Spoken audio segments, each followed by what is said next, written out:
I Need My Monster by Amanda Knoll. Tonight, when I looked under the bed for my monster, I found this note instead. Gone fishing. Back in a week, Gabe. What was I going to do? I needed a monster under my bed. How was I supposed to get sleep if my monster was gone? I tried to sleep, but it wasn't the same without Gabe. I missed his ragged breathing, his nose whistling, and the scrabbling of his uncut claws. How would I ever get to sleep without Gabe's familiar scary noises and his spooky green ooze? It was no use. Gabe would be gone for a week, and I just had to have a monster. I climbed quietly out of bed so my parents wouldn't hear me.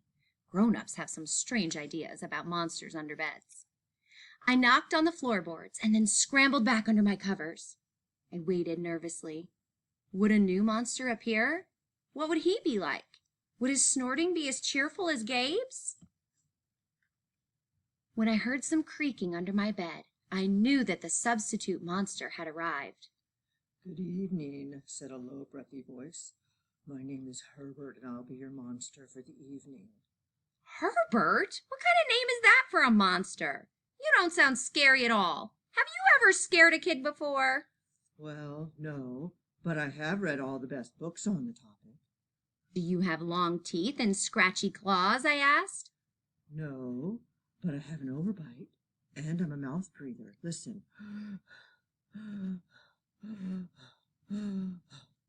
Herbert's panting was kind of scary, but it wasn't enough for me. Listen, Herbert, I'm sorry. I just don't think this is going to work. It's nothing personal, but I really need a monster with claws. "Picky, picky," Herbert complained. "As you wish. I'll go." There was some more creaking. Then Herbert was gone. Some scratching warned me that a second monster had appeared. I crouched on the edge of the bed, hoping to see a horrible shaggy arm with sharp, ragged nails.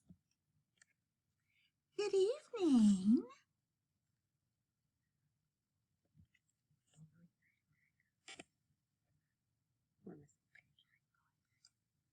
He said in a high, silky voice. My name is Ralph. I understand you need a monster with claws. If you would please lean over, I'll hold out an arm for inspection. I crouched on the edge of the bed, hoping to see a horrible shaggy arm with sharp, ragged nails. Instead, I was surprised to see sleeky, brushed fur with smooth, shiny claws. "Excuse me, I don't mean to be rude," I asked, "but is that nail polish on your claws?" Yes, it is, Ralph replied. I believe professional monsters should always be well groomed. I could tell that this was not going to work either. "I'm sorry to disappoint you, Ralph, but I need a monster with scary claws. Like Gabe's," I thought. I heard some more scratching, and I knew Ralph was gone. A minute later, a third voice from under the bed rasped. Check out these claws, kid. I gathered my courage and peered over the edge. The claws were impressive, jagged and dark and razor sharp. So far, so good. I was a little nervous. "Could you stick out your tail?" I whispered. Sure, but don't get scared. I peeked through my fingers at the slimy tail slithering over the foot of my bed. That's when I noticed the bow. "Are you a girl monster?" Of course I am, she snapped. I'm Cynthia. You got a problem with that? Yeah, I do, I admitted. I definitely need a boy monster. Boy monsters are for boys and girl monsters are for girls. Everybody knows that. Well, aren't you a picky one? She sniffed, and then she was gone.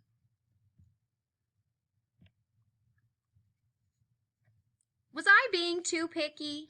No. I knew that my monster needed to be well-clawed and menacing. The whole point of having a monster, after all, was to keep me in bed, imagining all the scary stuff that could happen if I got out. Then I heard a shuffling noise and some slobbering. A fourth monster was under my bed. Hey, the name's Mac. One look at his claws proved that Mac was a big, scruffy boy monster. I shivered. Maybe this one would work out. Those are excellent claws, but do you have a long tail? I leaned over to see. No, my tail is stumpy, Mac slurped, but I do have an unusually long tongue. Why would I be afraid of a long tongue? Oh, I don't know, he said, trying to sound terrifying. You never know when I might lick you.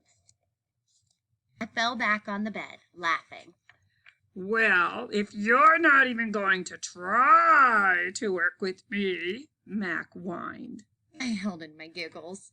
I really don't think you should send me away, he warned. Kids who reject 5 monsters in one night. I did not reject 5 monsters tonight, I interrupted. My regular monster went fishing.